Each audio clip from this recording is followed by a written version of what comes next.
নমস্কার, সবাই কেমন আছেন? আশা করি সবাই ভগবানের কৃপায় ভালোই আছেন। আমিও ভালোই আছি। আজকে শুক্রবারে আমি সন্তোষী মায়ের পুজো করি। যারা আমার ভিডিও দেখেন তারা হয়তো জানেন।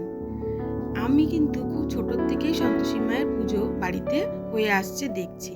কারণ আমার বাবা যখন মিলিটারিতে চাকরি করত, তখন পোস্টিং ছিল রাজস্থানে। তখন আমার বাবা মায়ের বিয়ে হয় এবং তারা প্রথমে রাজস্থানে গিয়েছিল, বেশ অনেক মাস ছিল। তো মা তখনই সেই সন্তোষী মায়ের ফটো নিয়ে এসেছিল। আর সেই ফটো কিন্তু আমাদের বাড়িরটা একদমই আলাদা রকম। মা তারার যেরকম আগের ফটো পাওয়া যেত না, গায়ে পঞ্চু দেওয়া, ঠিক ওই রকম টাইপের। যাই হোক, সেই ছোট্ট থেকেই সন্তোষী মায়ের পুজো আমাদের বাড়িতে হয়ে আসছে এবং এখনও করে চলেছি।